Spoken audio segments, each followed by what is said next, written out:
M4 here on BDB.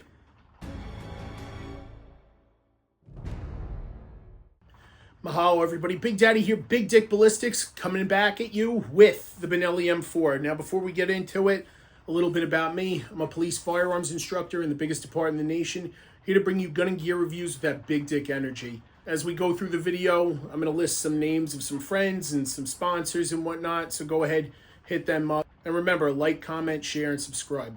A couple of months back, my buddy Mike Wallach, who wished to remain nameless, wanted me to check out his Benelli M4. And I've seen and shot these things multiple times over. He was like, hey, you want to shoot it? It's brand new. I just haven't been able to shoot it. It's been a safe queen, right? So I said, okay, like, what makes yours so nice and like different from everybody else's? These things are kind of like Harleys, right? Everybody's got a custom Harley, right?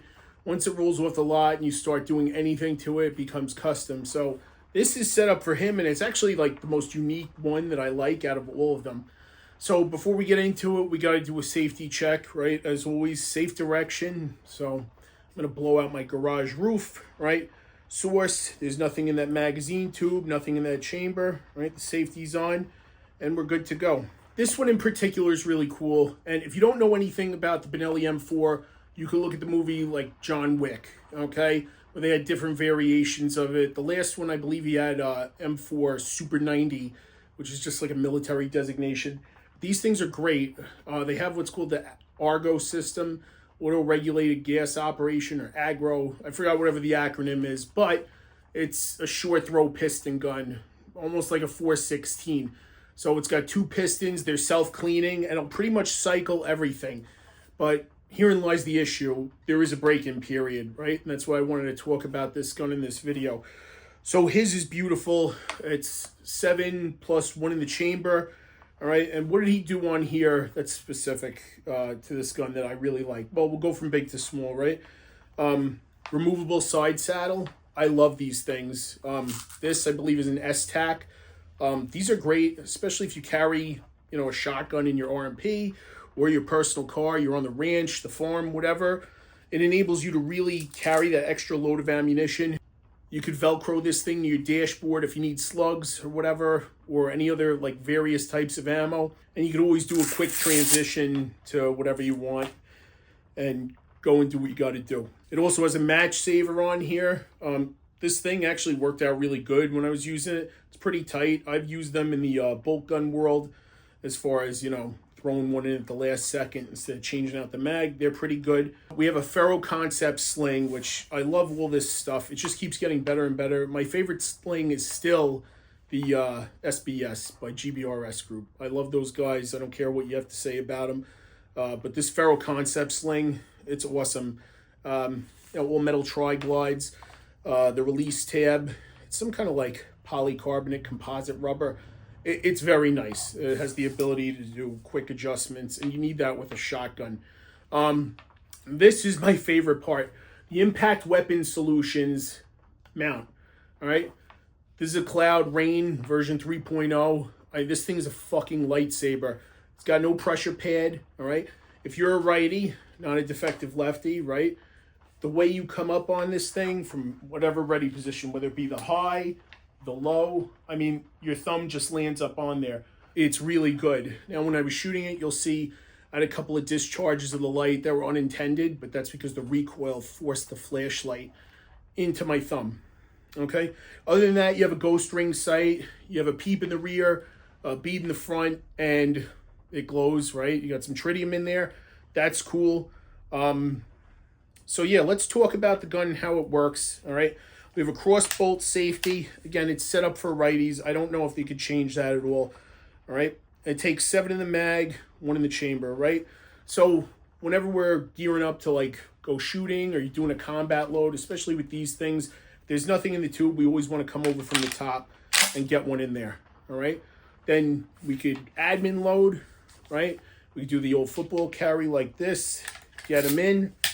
If you're Lena Michalek or some other super duper, gun tuber, right? You go ahead and quad load, double load, whatever. So the cross bolt safety, very easy to access. I do like it ahead of the trigger guard, like on some of the Franke models, but either way, when you come up, and you discharge that round, all right, and it goes through its cycle of operations, okay, it's good. It keeps you in the fight. I really do enjoy that.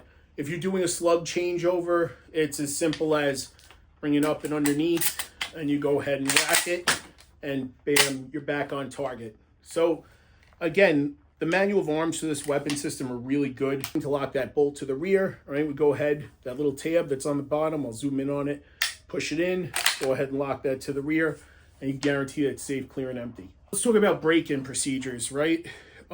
This thing was brand new. I wanted to see how it would do with number 8s, and that was the first thing, because if it passes that test, it's pretty much good to go. So number 8s, I dumped one in the chamber, and then topped off the tubular magazine, and the first round failed to eject. It happens, okay? These springs, and I've seen them time and time again, they need to be broken in, they need to be worn in. Also, again, it was right out of the box. I dumped a little oil in there, so was that oil all over the place? No, it's like starting a car for the first time.